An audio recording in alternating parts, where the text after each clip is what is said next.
നമസ്കാരം. കേരള രാഷ്ട്രീയത്തിലെ രണ്ട് പ്രബല മുന്നണികളും ചേർന്ന് വയനാട്ടിലെ പാവം മനുഷ്യരെ എങ്ങനെയാണ് വോട്ട് ബാങ്ക് ഫുട്ബോളിലെ വെറും പന്താക്കി മാറ്റുന്നത് എന്നതിനെ കുറിച്ചാണ് ഞാൻ ഇന്ന് നിങ്ങളുമായി ചർച്ച ചെയ്യുന്നത്. ദുരന്തഭൂമിയിലെ കണ്ണീരിനെ പോലും സ്വന്തം രാഷ്ട്രീയ ലാഭത്തിനായി വിപണനം ചെയ്യുന്ന കാര്യത്തിൽ LDFും UDFും ഒരേ നാണയത്തിന്റെ ഇരുവശങ്ങളാണെന്ന യാഥാർത്ഥ്യം ഇപ്പോൾ കുറച്ചുകൂടി ആഴത്തിൽ വ്യക്തമാക്കുന്ന വാർത്തകളാണ് പുറത്തുവരുന്നത്. കേരളത്തിലെ പാവം ജനങ്ങളെ സ്ഥിരമായി എങ്ങനെ മണ്ടന്മാരാക്കാമെന്ന് കരുതിയിരിക്കുന്ന ഇരു മുന്നണികളുടെയും തനി നിറമാണ് ഇപ്പോൾ വയനാട്ടിൽ വീണ്ടും അരങ്ങേറിക്കൊണ്ടിരിക്കുന്നത്. ദുരന്തം നടക്കുമ്പോൾ ക്യാമറയ്ക്ക് മുന്നിൽ വന്ന് തൊണ്ടയിടറി കരയുകയും മാധ്യമങ്ങൾ വണ്ടി തിരിക്കുമ്പോൾ ജനങ്ങളെ വഴിയിൽ ഉപേക്ഷിക്കുകയും ചെയ്യുന്ന ഈ ഇരട്ടത്താപ്പ് കാലങ്ങളായി ഇവർ തുടരുന്ന ഒരു സ്ഥിരം നാടകത്തിന്റെ ഭാഗം മാത്രമാണ്. വോട്ട് ചോദിക്കാനും ജനങ്ങൾക്ക് മുൻപിൽ വലിയ വലിയ പ്രഖ്യാപനങ്ങളൊക്കെ നടത്താനും നമ്മുടെ നാട്ടിലെ രാഷ്ട്രീയക്കാർക്ക് എപ്പോഴും വലിയ മിടുക്കാണ്. എന്നാൽ വോട്ട് കിട്ടി കസേരയിലൊന്ന് ഇരുന്നു കഴിഞ്ഞാൽ, അല്ലെങ്കിൽ മാധ്യമങ്ങളുടെയും ജനങ്ങളുടെയും ശ്രദ്ധ ആ ദുരന്ത ഭൂമിയിൽ നിന്ന് മാറിപ്പോയാൽ, പിന്നീട് ഇതേ പാവം മനുഷ്യരെ എങ്ങനെയാണ് അവർ കബളിപ്പിക്കുന്നത് എന്നതിൻ്റെ ഏറ്റവും പുതിയ ഉദാഹരണമാണ് ഇപ്പോൾ വയനാട്ടിൽ നിന്ന് പുറത്തു വരുന്നത്. ഭരണം കൈവിട്ട് പ്രതിപക്ഷത്തിരിക്കുമ്പോൾ മാത്രം ജനകീയ പ്രശ്നങ്ങളും ജനങ്ങളുടെ ദുരിതങ്ങളും പെട്ടെന്ന് ഓർമ്മ വരുന്ന സഖാക്കളുടെ തന്ത്രം ശരിക്കും ചിരിയുണർത്തുന്നതാണ്.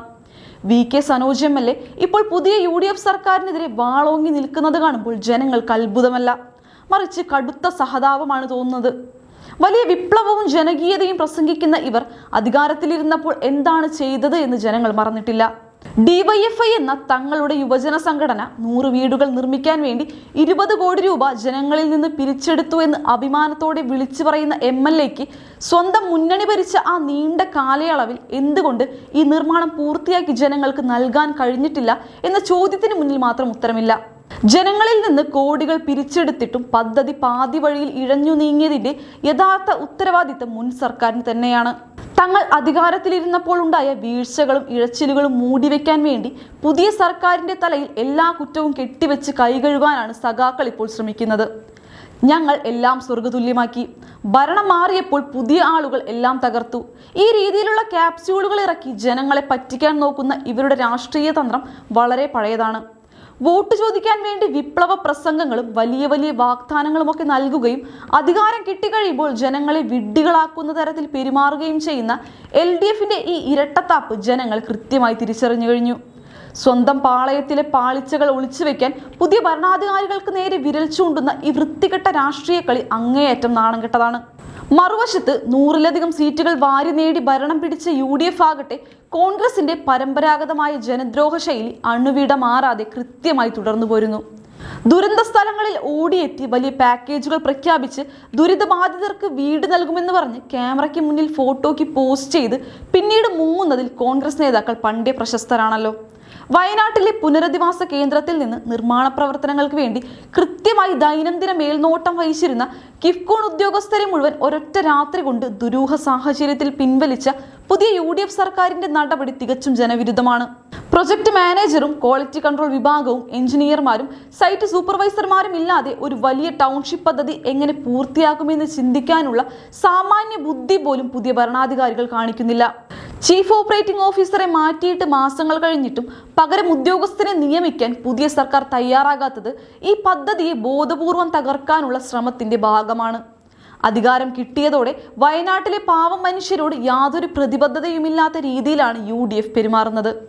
പഴയ സർക്കാർ വിഭാവനം ചെയ്ത പദ്ധതിയായതുകൊണ്ട് അതിനെ അട്ടിമറിക്കാൻ വേണ്ടി ഉദ്യോഗസ്ഥരെ മാറ്റിയതിലൂടെ തങ്ങളുടെ രാഷ്ട്രീയ പകപോക്കലിന് ഇരയാക്കുന്നത് സർവ്വവും നഷ്ടപ്പെട്ട സാധാരണക്കാരെയാണ്.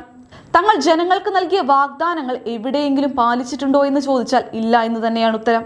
കാരണം അവർ ജനങ്ങളെ വെറും വോട്ട് ബാങ്കായി മാത്രമാണ് കാണുന്നത്. യഥാർത്ഥത്തിൽ ഇവിടെ നടക്കുന്നത് വികസനത്തിനായുള്ള മത്സരമല്ല, മറിച്ച് ജനങ്ങളെ ആര് കൂടുതൽ മണ്ടന്മാരാക്കുമെന്നതിനുള്ള വാശിയേറിയ മത്സരമാണ്. ജനങ്ങളെ വിഡ്ഢികളാക്കുന്ന കാര്യത്തിൽ കോൺഗ്രസും LDFും ഒരേ തൂവൽ പക്ഷികളാണ്. ദുരന്ത സമയത്ത് LDF കോടികളുടെ ലോകോത്തരം പ്രഖ്യാപിക്കുമ്പോൾ UDF ക്യാമറയ്ക്ക് മുന്നിൽ കണ്ണീരൊഴുക്കാൻ മത്സരിക്കുന്നു. ഭരണത്തിലിരിക്കുമ്പോൾ ഒരാൾ ഫണ്ടുകൾ വകമാറ്റുകയും നിർമ്മാണം ഇഴച്ചു നീക്കുകയും ചെയ്യുമ്പോൾ, ഭരണം മാറുമ്പോൾ മറ്റേയാൾ ഉദ്യോഗസ്ഥരെ പിൻവലിച്ച് പദ്ധതികൾ പൂർണ്ണമായും അട്ടിമറിക്കുന്നു. കേന്ദ്ര സർക്കാർ നൽകുന്ന കോടിക്കണക്കിന് രൂപയുടെ വലിയ ഫണ്ടുകൾ കൃത്യമായി വിനിയോഗിക്കാൻ പോലും അറിയാത്ത, അല്ലെങ്കിൽ അതിന് താല്പര്യമില്ലാത്തവരാണ് ഈ രണ്ട് മുന്നണികളും. കേന്ദ്രത്തിന്റെ വികസന നയങ്ങളെയും സഹായങ്ങളെയും സ്വന്തം അക്കൗണ്ടിലാക്കാൻ മത്സരിക്കുന്ന ഇവർ താഴെത്തട്ടിൽ ജനങ്ങൾക്ക് ഒരു ഗുണവും എത്തിക്കുന്നില്ല. സ്വന്തം കഴിവുകേടും ആത്മാർത്ഥതയില്ലായ്മയും മറച്ചുവെക്കാൻ എപ്പോഴും മറ്റുള്ളവർക്ക് നേരെ വിരൽ ചൂണ്ടുന്നതാണ് ഇവരുടെ സ്ഥിരം പരിപാടി. പുതിയ ആളുകൾ വരുമ്പോൾ പഴയ പ്രഖ്യാപനങ്ങളൊക്കെ വെറും കടലാസു തുണ്ടുകളാകുന്ന കാഴ്ചയാണ് ഇവിടെ കാണുന്നത്. ജനങ്ങൾ വിചാരിക്കും നേതാക്കൾ തങ്ങൾക്ക് വേണ്ടി ചോര നീരാക്കുകയാണെന്ന്. എന്നാൽ മാധ്യമ ശ്രദ്ധയൊന്ന് മാറുമ്പോൾ രണ്ടു കൂട്ടരും തനി നിറം പുറത്തെടുക്കും.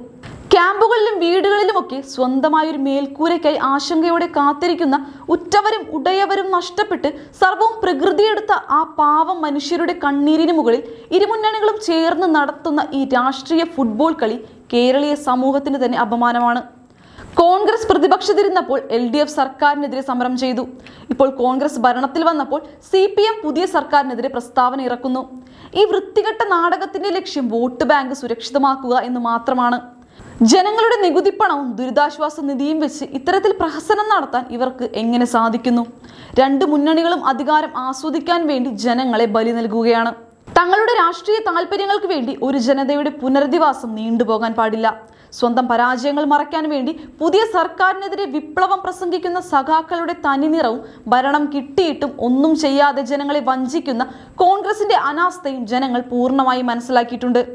ഇനിയെങ്കിലും ഈ പരസ്പരം ചെളിവാരിയെറിയൽ അവസാനിപ്പിച്ച് ടൗൺഷിപ്പിൽ നിന്ന് പിൻവലിച്ച ഉദ്യോഗസ്ഥർക്ക് പകരം അടിയന്തിരമായി പുതിയ നിയമനങ്ങൾ നടത്താൻ പുതിയ UDF സർക്കാർ തയ്യാറാകണം. കേന്ദ്രം നൽകുന്ന വൻ വികസന പദ്ധതികളും സഹായങ്ങളും സാധാരണക്കാരിലേക്ക് എത്തിക്കാൻ ഇവർക്ക് ഒട്ടും താല്പര്യമില്ല. തങ്ങളുടെ വീഴ്ചകൾ മറയ്ക്കാൻ മറ്റുള്ളവർക്ക് നേരെ വിരൽ ചൂണ്ടുന്ന ഇവർ വോട്ടിനായി മാത്രമാണ് ജനങ്ങളെ കാണുന്നത്. നിർമ്മാണ പ്രവർത്തനങ്ങൾ യുദ്ധകാലാടിസ്ഥാനത്തിൽ പൂർത്തിയാക്കിയില്ലെങ്കിൽ ജനങ്ങളെ വെറും വിഡ്ഢികളാക്കുന്ന ഈ മുന്നണി രാഷ്ട്രീയക്കാരെ ജനങ്ങൾ ചരിത്രത്തിന്റെ ചവറ്റുകുട്ടയിലേക്ക് തള്ളുന്ന കാലം വിദൂരമല്ല. ജനങ്ങളെ വിഡ്ഢികളാക്കുന്ന ഈ രാഷ്ട്രീയ നാടകം ഇനി വയനാട്ടിൽ ചെലവാകില്ല. മറുപടി ജനങ്ങൾ കൃത്യമായ സമയത്ത് നൽകുക തന്നെ ചെയ്യും. ഇനിയെങ്കിലും ഈ ജനദ്രോഹ രാഷ്ട്രീയം അവസാനിപ്പിക്കാൻ ഇവർ തയ്യാറാകണം. ആ പാവങ്ങളുടെ കണ്ണീരിൽ കെട്ടിപ്പൊക്കുന്ന രാഷ്ട്രീയ കൊട്ടാരങ്ങൾ അധികകാലം നിലനിൽക്കില്ല എന്ന് ഓർക്കുന്നത് നന്നായിരിക്കും. സ്വന്തം പരാജയം മറയ്ക്കാൻ വേണ്ടി പുതിയ സർക്കാരിനെതിരെ വിപ്ലവം നടത്തുന്ന സഖാക്കളുടെ തനിനിറവും അധികാരം കിട്ടിയിട്ടും ഒന്നും ചെയ്യാത്ത കോൺഗ്രസിന്റെ മുഖവും ജനങ്ങൾ തിരിച്ചറിഞ്ഞു കഴിഞ്ഞു. മറുപടി ജനങ്ങൾ കൃത്യസമയത്ത് നൽകുക തന്നെ ചെയ്യും. അപ്പോൾ ഈ വിഷയത്തെക്കുറിച്ചുള്ള നിങ്ങളുടെ അഭിപ്രായങ്ങൾ താഴെ കമന്റ് ചെയ്യുക. മറ്റൊരു പ്രധാന വിഷയവുമായി ഞാൻ വീണ്ടും വരാം. നന്ദി.